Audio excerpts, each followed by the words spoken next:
और बड़ी खबर का रुख करते हैं, आपको बताते हैं साबिक दबंग एमएलए मुख्तार अंसारी के ऊपर चल रहे गैंगस्टर मामले पर आज फैसला आने वाला है। दरअसल मुख्तार के खिलाफ साल 2009 में कत्ल की कोशिश और 2010 में कपिल देव नामी एक शख्स के कत्ल मामले में गैंगस्टर चार्ट बनाया गया था और इसकी सुनवाई एमपी एमएलए कोर्ट में चल रही है और आज इस पर फैसला आने वाला है। मुख्तार अंसारी के वकील के मुताबिक 2009 में मोहम्मदाबाद थाना हल्के के वीर हसन की तरफ से 307 के तहत एक मुकदमा दर्ज कराया गया था।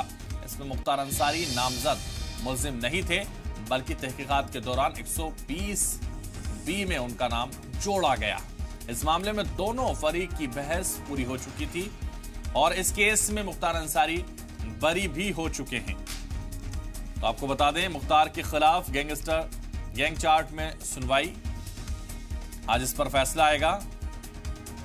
और ज्यादा जानकारी के लिए आलोक कुमार इस वक्त हमारे साथ जुड़ गए हैं। आलोक, जिस तरह से मुख्तार के खिलाफ साल 2009 में कत्ल की कोशिश और 2010 में कपिल देव नामी एक शख्स के कत्ल मामले में गैंगस्टर चार्ट बनाया गया था, इसको लेकर आज जो फैसला आने वाला है उसको लेकर आपके पास क्या जानकारी?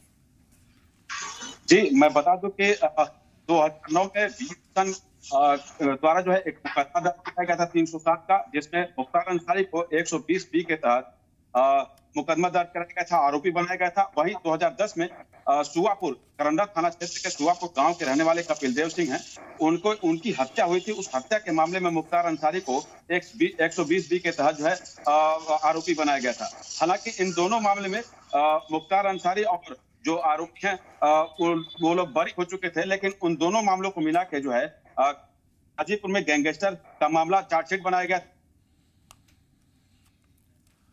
बिल्कुल आलोक, तो जिस तरह से आलोक बता रहे हैं कि इस पूरे मामले में मुख्तार अंसारी पर फैसले का आज दिन है। दरअसल मुख्तार के खिलाफ साल 2009 में कत्ल की कोशिश और 2010 में कपिल देव नामी एक शख्स के कत्ल मामले में गैंगस्टर चार्ट बनाया गया था और उसका नाम इसमें जोड़ा गया था।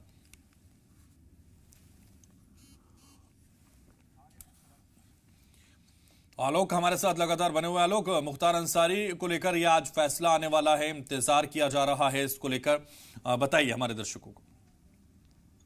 जी, मैं बता दूं कि आज 19 तारीख को एडीजीसी क्रिमिनल नीरज श्रीवास्तव के द्वारा जो है एक एप्लीकेशन दिया गया था, जिसमें यह कहा गया था कि लिखित बहस के लिए हमको एक मौका दिया जाए, जिसपे लिखित बहस के लिए एक मौका दिया गया था। आज जो है लिखित बहस के तौर पे जो है आज पेशी होगी। जिस तरीके से अभी हमारी फोन के माध्यम से मुख्तार अंसारी के वकील लियाकत से बात हुई है, तो उन्होंने कहा है कि इस तरह के मामले चलेंगे। चूंकि सुनवाई जो है 11 बजे चलेगी और 11 बजे के बाद ही ये कंफर्म हो पाएगा कि इस मामले में क्या हो सकता है, क्या निर्णय आ सकता है, उसके बाद ही कंफर्म होगा। लेकिन कुल मिला के बता दें कि मुख्तार अंसारी और के खिलाफ जो है जिस तरीके के गैंगस्टर की कार्रवाई चल रही है, जिस तरीके से फाइनल बहस चल रहा है एमपी एमएलए कोर्ट में, वही हम बता दें आपको कि 29 नवंबर को भी कृष्णानंद राय हत्याकांड और रूंगटा अपहरण हत्याकांड को लेकर जो है गैंग चार्ट बनाया गया, जिसमें 29 अप्रैल को भी जो है एक फैसला आना है, वो भी सुनिश्चित है। तो दो गैंगस्टर के मामले में मुख्तार अंसारी के पास जो फैसले के जो तारीख तय किए गए हैं